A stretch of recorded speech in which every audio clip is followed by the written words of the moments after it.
My name's Faith. I'm 16, and it was always just me and my mom. I don't know much about my dad. Actually, I've never met him. All I know is that my mom really loved him. When she told him she was pregnant with me, he confessed that he was married and then abandoned us both. Mom moved to the suburbs and brought me up alone. I love to dance, but Mom couldn't afford dance lessons, so I taught myself by watching online videos. Mom loved watching me dance. Seeing her look so proud made me feel proud too. Then, something awful happened. When I got to high school, my mom got in a car accident, and she passed away. So I went to live with my mom's sister, Aunt Clarabelle. Then I started my new school. Everything was new and strange. In class, my teacher told me to sit next to this pretty girl called Anita. I smiled at her, but she just laughed and made fun of my backpack. For the rest of the day, Anita made snide comments toward me, and all her friends looked over at me and laughed. I felt so alone.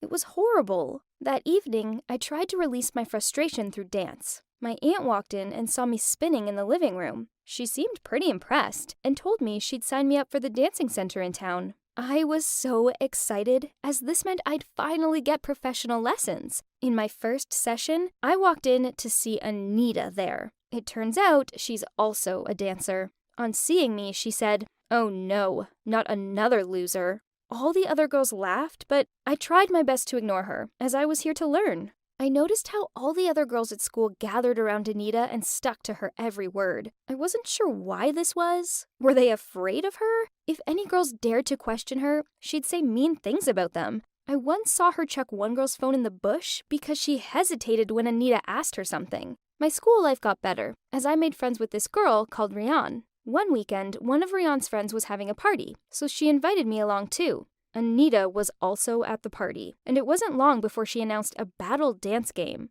Everyone just stepped back to two sides and revealed an empty place in the center, and then the music played. Anita began to dance first, and when it was the other side's turn, everyone looked at each other, and suddenly, Rian pushed me into that space. At first, I stood there confused, but after being cheered by everyone on my side, I danced. Everyone applauded, and Anita stormed off in a huff. After that, kids I didn't know started talking to me. I didn't feel like such a loser anymore, and it was all thanks to Rian and my love of dance. I guess Anita saw it as me stealing her limelight, and she didn't like it one bit. So she started playing mean tricks on me. One day, during a basketball lesson, Anita and some of her friends threw a ball towards me while I was walking out from the toilet. Fortunately, Cameron, this really cute guy, leaped up and caught the ball. Then he asked me if I was all right. I looked over at Anita. She was so mad. I figured that she probably had a crush on Cameron, as most girls do.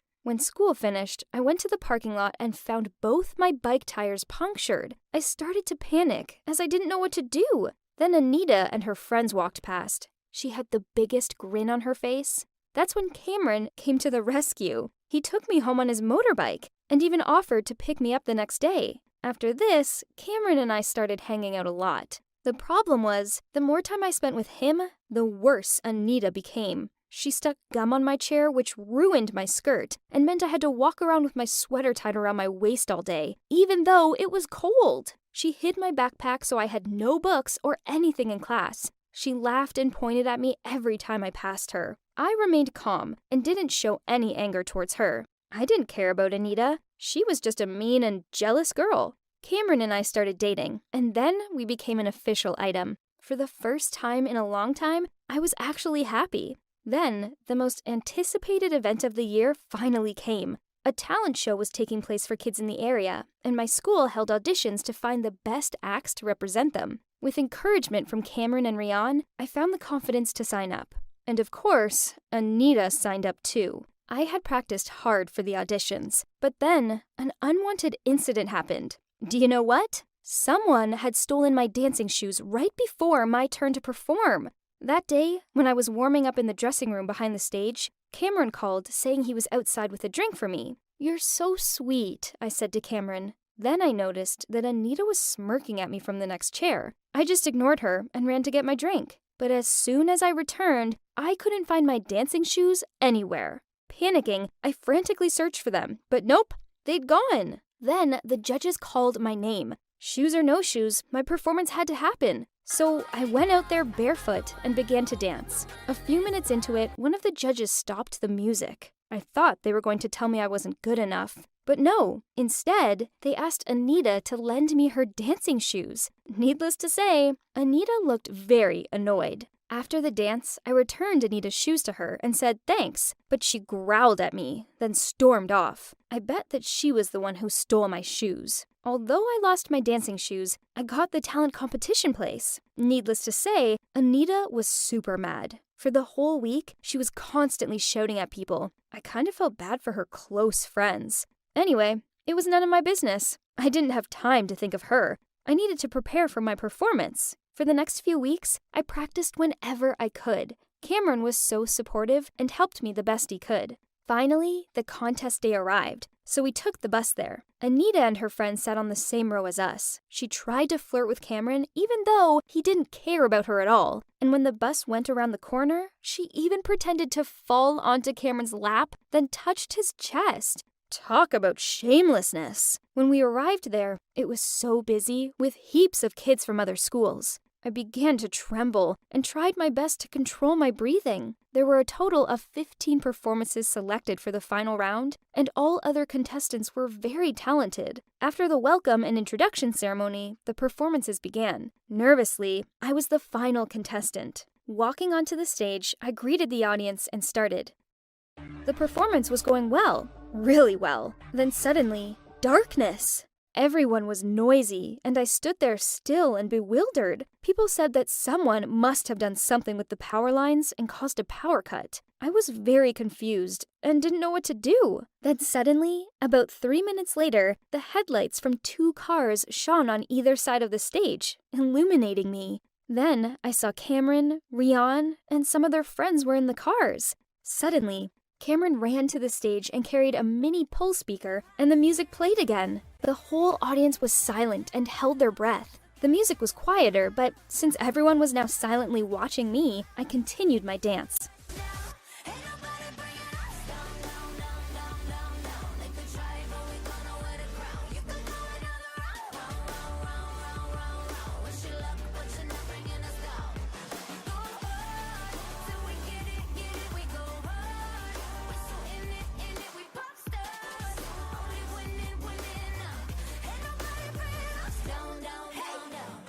I completed my performance to applause and cheers, and that's when the lights came back. Everything was just awesome. I was really touched at that moment. I guess I impressed the judges as, guess what? I won first place! Right after the awarding ceremony, I went down and hugged Cameron and Rian. I had the best boyfriend and friends in the world, and I was so grateful. After that, I entered the dressing room and found Anita crying. I asked her if she was okay, but this only made her cry even more. She sobbed out and pushed me. Why is it always you? Why are you so lucky? Why do people all like you, not me? I replied, Anita, sorry. I did nothing to you. I just let everything go as it is. Tell me what happened to you. Then she looked at me in tears and said, it's me. I cut the power. I wanted to ruin your performance, but I only made it even more amazing. I asked her, why would you do that? And she replied, because ever since you showed up, I felt like a nobody. You're a better dancer than me, and Cameron likes you, not me. I know many people would have been mad at her, but I just felt sorry for her. So I sat down next to her and gave her a hug and said, you're an amazing dancer. I wish I could do the twist and punch like you can. Yeah, I am pretty good at that, aren't I? After a while, she managed to smile. I really am sorry for everything. Now, Anita and I are friends. We often practice dance routines together, and at the end of the term shows, we even perform together. Guys, adversity is the mother of wisdom. We should never be pessimistic when facing difficult situations. Let's try our best to overcome it. The results will not disappoint you.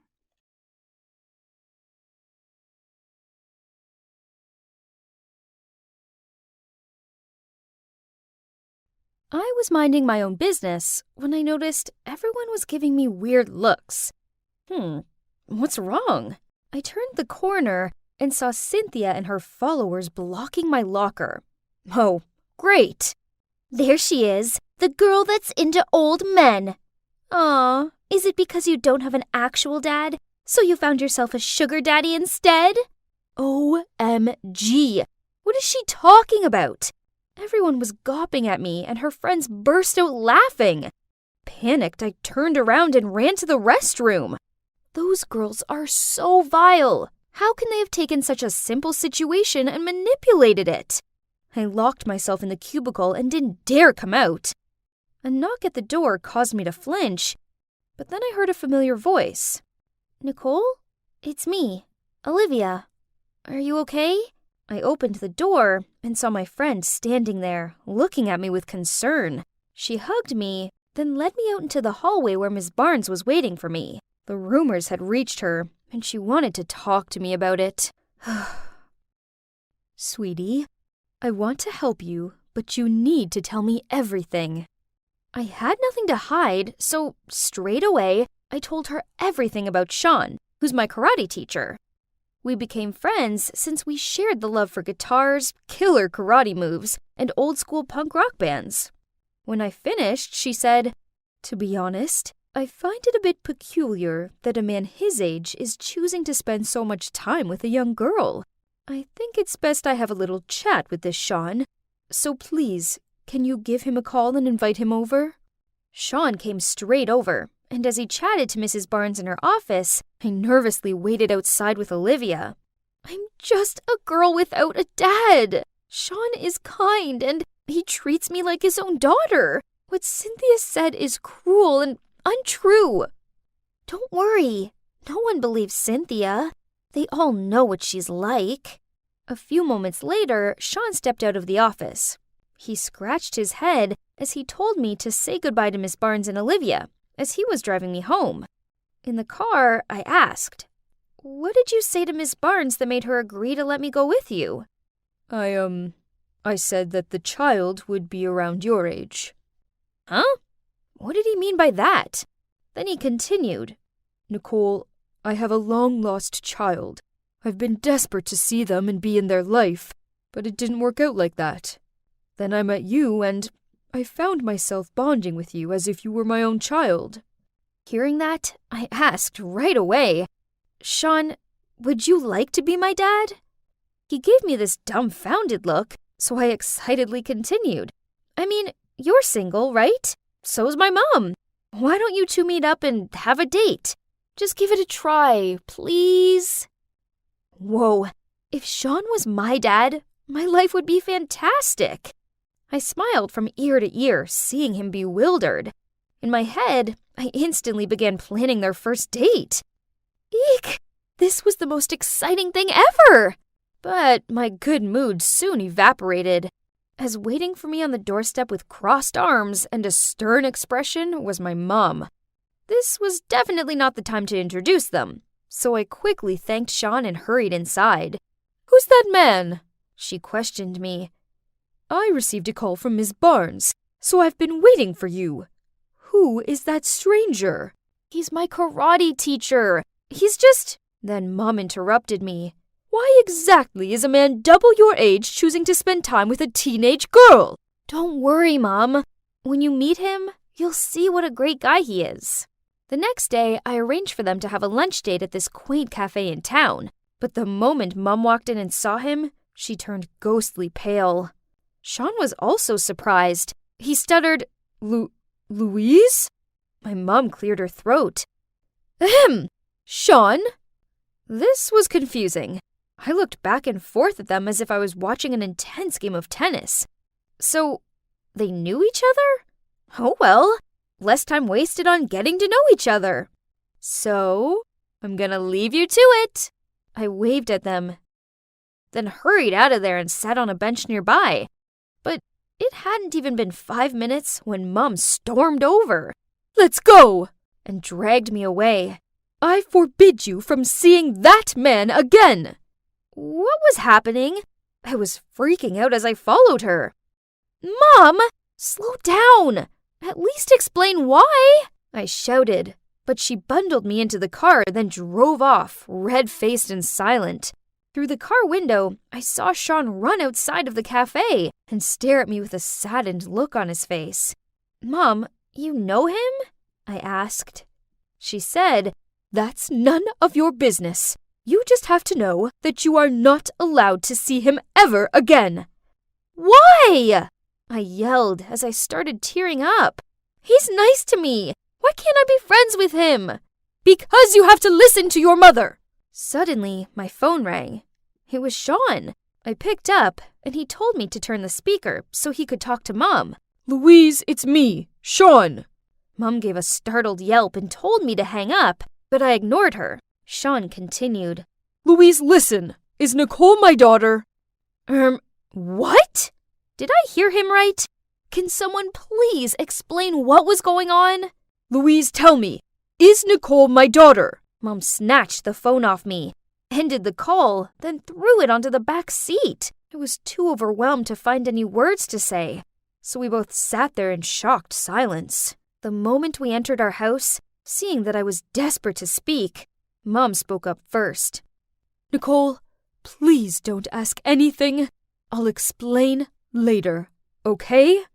I really wanted to know what had happened between them, but I knew there was no reasoning with Mom when she was being like this.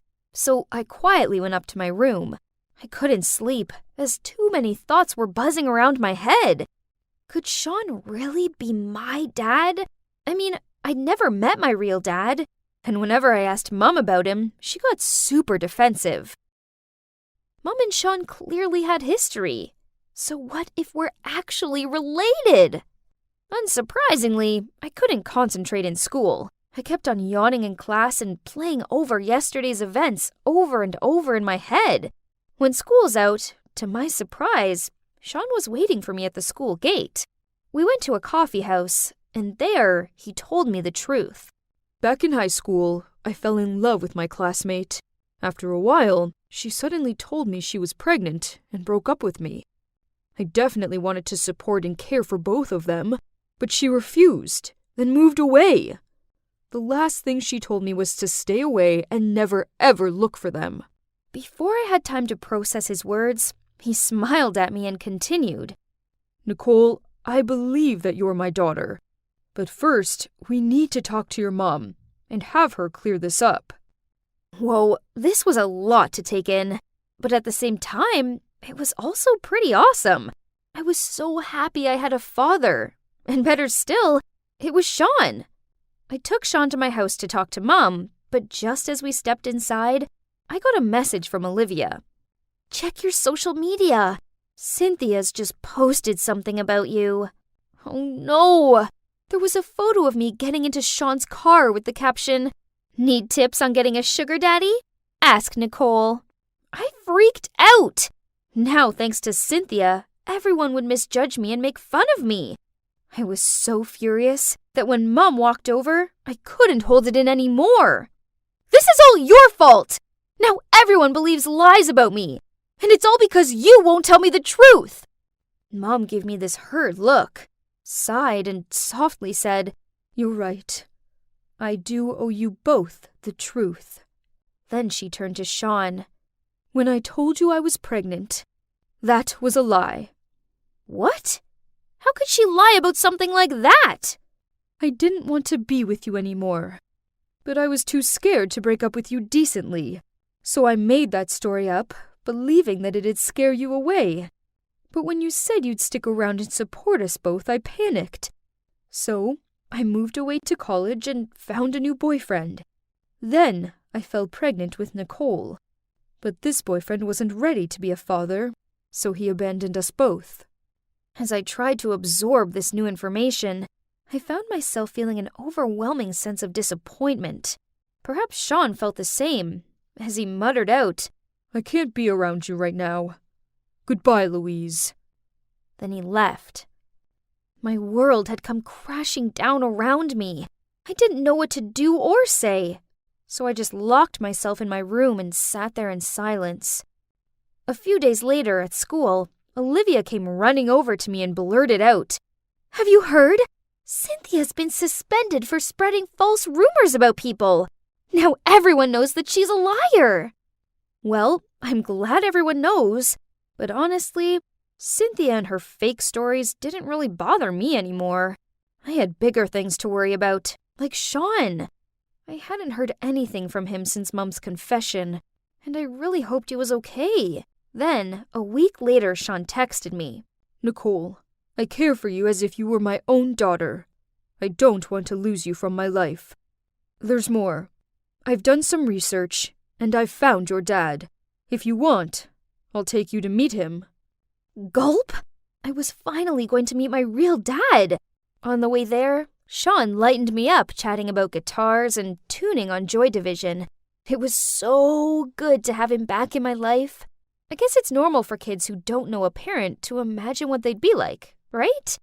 Well, when I came face to face with my real dad, the reality didn't match my expectations. I showed him a photo of me and Mom, and he denied ever knowing her and slammed the door in my face. Ouch. Sean made sure I was okay, then drove me back. The moment I arrived home, I flung myself on the couch and cried into the cushion. He must have filled Mum in on what had happened, as she rushed over to me.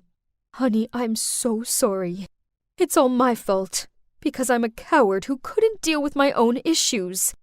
But things will be different from now on. I promise. Then Sean knelt down next to me. Nicole, I meant what I said before.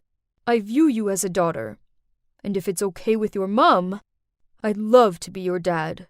Mum nodded her head and said, Yes, if that's what Nicole wants. I leaped up and hugged them both. At that moment, I realized I don't care if my biological dad didn't want to know me. I didn't need him, as I already have Mum and Sean.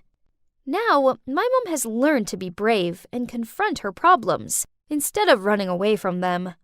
She now co-parents me with Sean, and even though they aren't back together, they are great friends. And you know what? I've never been happier.